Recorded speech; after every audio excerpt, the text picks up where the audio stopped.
돈이 되는 크리에이티브 법칙 4가지. 소비, 모방, 공동체, 반복. 소비, 영감의 순간을 창조하는 씨 뿌리기. 모방, 각 분야의 성공 공식 터득하기. 공동체, 프로젝트를 수행할 협력자 구하기. 반복, 친숙성과 색다름의 이상적인 배합 만들기. 돈이 되는 크리에이티브 법칙 4가지. 소비, 모방, 공동체, 반복.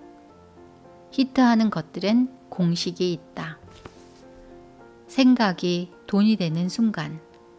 전 세계가 열광한 빅히트 아이디어의 비밀.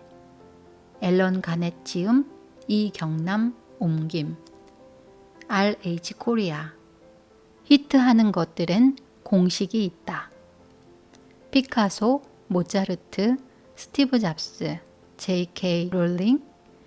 그들이 알고 있었든 모르고 있었든 창의적인 발상으로 상업적인 성공을 거둔 이들의 업적 이면에는 분명한 패턴이 있다. 전 세계를 열광시킨 빅히트 아이디어는 IQ 천재들에게 벌어진 마법이 아닌 예측 가능한 과학이다. 평범한 이들도 공식만 알면 엄청난 성공을 맛볼 수 있다는 것이다. 상상력이 부족하고 생각이 경직되고 창의력이 고갈되었다고 생각하는 사람들을 위한 책. 당신은 그런 사람이 아니다. 그저 방법을 몰랐을 뿐이다. 놀라울 정도로 창의적이며 실용적인 책이다. 스윗 스폿에 있는 아이디어는 편안하다고 느낄 만큼 친숙하면서도 동시에 계속 관심을 유발할 만큼 색다르다. 하지만 색다름의 보상이 떨어지면서 대상에 대한 관심이 줄어들고 결국에는 더 이상 별다른 보상이 따르지 않는 순간이 온다. 테드 사란도스가 엄청난 물량의 영화를 소비한 것과 유명 기업가들이 해당 산업을 집중적으로 소비하여 성공한 것은 전혀 요행이 아니었다. 화가이든 셰프이든 작곡가이든 그 누구를 인터뷰하든 내가 들은 이야기는 모두 같은 주제의 변주였다. 화가들은 수시로 전시회장을 찾고 셰프는 최첨단 식당에서 식사를 하고 농장을 찾고 음식 박람회를 찾아다닌다. 작곡가는 끊임없이 음악을 듣는데 새로운 음악이든 흘러간 음악이든 가리지 않고 듣는다. 이들 창의적 예술가들은 보통 일정이 아주 바쁜 편이지만 그래도 하루에 서너 시간, 즉 일하는 시간의 약 20%를 어김없이 이런 식의 소비에 투자한다.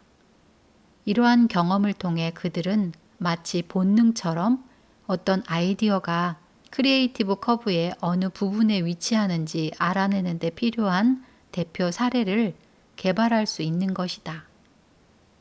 이것이 내가 말하는 20%의 법칙이다.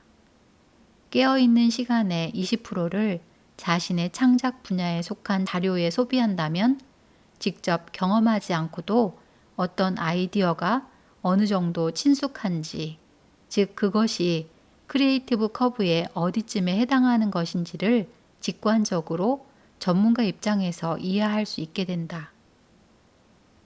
앞에서 설명한 대로 어떤 기술을 완전히 체득하려면 무수한 시간을 목적이 있는 연습에 투자해야 한다. 훌륭한 작가가 되고 싶은가? 책을 많이 읽어라. 대본에 넣을 좀 더 산뜻한 대화가 필요한가? 커피숍에 앉아 있는 사람들의 말에 귀를 기울여라. 유명 TV의 임원이 되고 싶은가? 밤낮을 가리지 말고 TV를 보라. 20% 원칙은 우리 두뇌가 아하 순간을 만들어내는데 필요한 원료를 제공한다. 우뇌가 작업하는 데 필요한 기억과 멘탈 모델이다. 이러한 원료가 없으면 우리가 자신의 잠재력을 봉인하게 되기 때문이다. 이와 같은 막대한 물량의 소비는 창의적 산업 전반에서 널리 이루어지는 행위이다. 미국 건국의 아버지가 된 벤저민 프랭클린은 자신의 글솜씨가 형편없음을 부끄럽게 여겼다. 그래서 위대한 문필가가 되겠다고 다짐했다. 이를 위해 그는 우선 스펙테이터를 읽기 시작했다.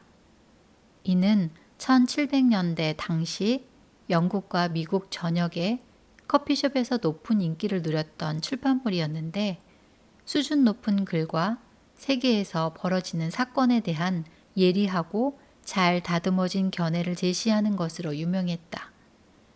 프랭클린에게 있어 그 기사와 칼럼들은 완벽한 글쓰기 모델이었다. 그는 감탄이 절로 나오는 어떤 기사를 만나면 그 기사의 얼개를 만드는 것이었다. 그는 각 문단의 요점을 찾아 얼개를 완성한 후 이와 똑같은 얼개를 사용하여 그 기사를 다시 썼고 올바른 문장을 만드는데 공을 들였다. 글이 완성되면 원본과 비교해 가면서 자신이 얼마나 잘 썼는지 확인했다. 시간을 들여 문장 하나하나의 구조를 만드는데 공을 들인 후 프랭클린은 더 복잡한 과제에 도전했다. 그는 자신이 만든 얼개를 뒤섞었다. 각 문장을 다듬는 일뿐 아니라 기사를 짜임새 있게 만드는 데 필요한 가장 세련되고 설득력 있는 방법을 생각해냈다. 이 모든 절차가 주요했다. 프랭클린은 이 같은 모방과 훈련을 통해 자신의 글솜씨가 점점 더 좋아지는 것을 확인할 수 있었다. 이런 유형의 모방은 이 책을 쓰기 위해 내가 인터뷰한 창의적인 사람들로부터 이력이 날 정도로 들은 이야기다. 안녕하세요. 마인드밀입니다. 오늘은 2020년 6월 1일 날씨 맑은 하늘에 밝은 날씨 그리고 미세먼지도 좋고 초미세먼지도 좋아요. 오늘은 좋은 날입니다. 저자 앨런 가넷, 빅데이터 전문가로 마케팅 분석회사 트랙 메이번의 설립자이자 CEO, 빅데이터를 넘어 빅 아이디어로 라는 캐치프레이즈를 내걸고 있는 트랙 메이번은 GE, 마이크로소프트, 메리어트, 혼다 등 포천 500대 기업의 마케팅 데이터 및 분석 서비스를 제공하고 있다. 저자는 빅데이터 전문가로서의 기질을 발휘하여 지난 2년간 베스트셀러 작가부터 유명 셰프, 히트 싱어송라이터, 최고 인기 유튜버에 이르기까지 창의성 분야의 소위 천재 크리에이터라고 불리는 이 시대의 리더들을 직접 만나거나 전화로 인터뷰해 그들 사이의 공통점을 수집했다. 마침내 상업적 성공을 거둔 창작품 뒤에 숨은 성공의 패턴, 즉 크리에이티브 커브를 발견한 저자는 평범한 사람들도 따라할 수 있는 4가지 법칙을 이 책에 최초로 공개한다. 돈이 되는 크리에이티브 법칙 4가지. 소비, 영감의 순간을 창조하는 씨 뿌리기. 모방, 각 분야의 성공 공식 터득하기. 공동체, 프로젝트를 수행할 협력자 구하기. 반복, 친숙성과 색다름의 이상적인 배합 만들기.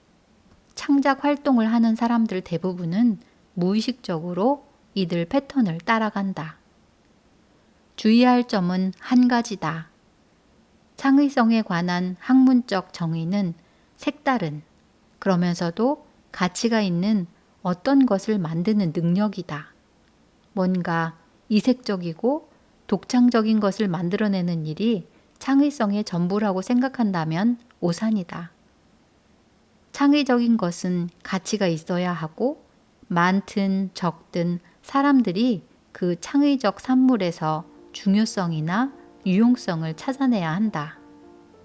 트렌드라고 하면 노래든 제품이든 아이디어든 어떤 것의 가치를 많은 사람이 인정한다는 의미가 있다. 트렌드에서는 인간 심리에서 모순적으로 보이는 두 가지 충동을 확인할 수 있다. 즉, 사람들은 익숙한 것을 원하면서도 색다른 것을 찾는다. 우리는 알 수 없는 것으로부터 자신을 보호하기 위해 집안의 편안함이나 가까운 친구들처럼 낯익은 것을 찾는다. 하지만 우리는 또한 색다르고 흔치 않은 자극이나 혹시 모를 보상을 추구한다. 새로운 식당을 찾거나 신곡을 듣고 싶어 하는 사람이라면 내 말의 의미를 이해할 것이다. 나는 인터뷰와 연구를 병행하는 과정에서 높은 인기를 누리는 창작가들이 의식적이든 무의식적이든 바로 이 스위트 스폿을 찾아내는 방법을 개발해 왔다는 사실을 발견했다. 스위트 스폿이란 선호도와 친숙성, 안전함과 놀라움, 유사성과 차이점이 최적의 긴장을 유지하는 지점을 말한다. 그들이 그 점을 분명하게 말로 표현하지 못한다 해도 그 사실에는 변함이 없다. 창의적 재능이라는 것은 사실 크리에이티브 커브의 역학을 이해하고 그것을 주류 세계에서 통하는 방식으로 사용할 줄 아는 능력을 뜻한다. 어느 분야에서 일하든 내가 인터뷰한 혁신가들은 놀라울 정도로 비슷한 방법을 구사했다. 그들은 익숙한 것을 이해하고 청중이 분명 반응하리라고 생각되는 정도의 색다름을 활용했다. 그 다음 그들은 천천히 자신의 예술적 스타일을 바꿔가며 작품에 대한 지속적인 흥미를 유도해냈다. 이 창작가들이 창의적 재능을 터득하기 위해 배운 방법을 나는 크리에이티브 커브의 법칙이라고 부르겠다. 테드 사란도스는 비디오점에서 일한 경험 덕분에 고객들이 어떤 종류의 스토리와 어떤 포맷과 어떤 구조의 영화를 좋아하는지 파악할 수 있었다. 예전에는 어떤 아이디어가 또 지금은 어떤 유형의 크리에이티브 커브의 어느 지점에 놓여 있는지 파악함으로써 넷플릭스 자체 제작 프로그램에 믿어지지 않을 만큼 놀라운 성과를 올렸다. 주류 세계에서 성공하는 것이 목표인가? 그렇다면 우선 자신이 관심을 두고 있는 분야에 몰두하고 그곳에 노출시켜 가능한 한 많이 소비해야 한다. 그렇게 하면 앞서 성공했던 작품과 친숙한 아이디어를 찾아낼 수 있다. 그러나 크리에이티브 커브는 적당한 양의 색다름도 만들어내라고 요구한다. 단순히 색다름을 찾아내는 것만으로는 충분하지 않다. 색다름을 적당한 양으로 덧붙여야 한다. 그렇게 하기 위해 창의력은 의외의 어떤 것에 끊임없이 매달린다. 바로 모방이다. 앤드류 로스 소키는 미디어의 르네상스맨이다.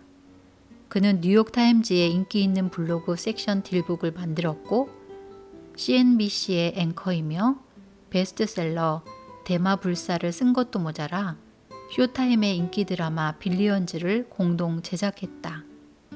벤저민 프랭클린처럼 소킨의 이력도 모방에서 시작되었다. 나는 소킨과 스카이프로 대화를 나누었다. 실제로 소킨은 모방 덕분에 세월이 검증해준 틀 안에서 자신의 새로운 아이디어를 설득력 있게 전달했다. 소킨과 프랭클린이 그랬듯 이러한 패턴들은 모방이라는 방법으로 가장 잘 습득할 수 있다. 소비와 제약, 이 두 가지 도구는 친숙한 것과 색다른 것이 적절히 혼합된 아이디어를 만들어내기 때문에 크리에이티브 커브의 스위트 스폿을 건드린다. 그러나 이는 히트작을 만들 수 있는 가능성일 뿐이다. 가능성이 있는 아이디어를 주류로 편입시키기 위해서는 두 가지 요소가 더 필요하다. 소킨과의 영상 통화가 끝날 무렵 그는 자기 생각을 말했다. 나 역시 내가 존경하는 많은 작가를 알거나 그들을 아는 사람들을 알게 된 덕을 보았습니다. 다시 말해, 소키는 그가 배울 것이 있는 사람들의 커뮤니티를 하나로 묶어냈다. 나의 모든 작품에는 나와 이야기를 나누었던 어떤 사람이나 파트너가 있습니다. 세계적으로 유명한 창작가들은 크리에이티브 커브의 스윗 스폿을 때리는 영화나 소설, 음악, 음식, 그림, 장비, 회사를 창조하는 일정한 행동 패턴을 따랐다.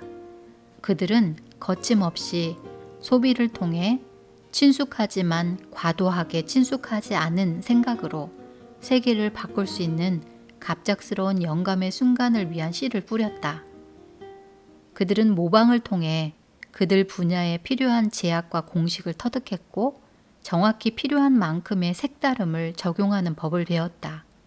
그들은 공동체를 만듦으로써 자신의 기술을 다듬고 자극을 받으며 자신의 프로젝트를 수행하는 데 도움을 줄 협력자들을 찾아냈다. 마지막으로 그들은 타이밍을 알고 반복 과정을 몰두함으로써 데이터와 프로세스를 이용하여 작품을 개선하고 친숙성과 색다름의 이상적인 배합을 만들어냈다. 크리에이티브 커브의 법칙은 우리 모두가 자신의 잠재된 창의성을 풀어내는 방식에 대한 청사진을 제공한다. 창작에서의 성공 패턴은 배울 수 있고 시간을 들여 마스터할 수 있다. 오늘도 함께 해주셔서 감사합니다. 오늘도 누리는 하루 보내세요. 이 책에서 나는 여러분에게 내가 찾아낸 그 패턴을 자세히 설명할 것이다. 이 책은 마케팅 서적도 아니고 자기 개발서도 아니다. 이 책은 창의력이 필요한 분야에서 대단한 성공을 낳은 패턴을 이해하는 데 도움을 주는 지침서다.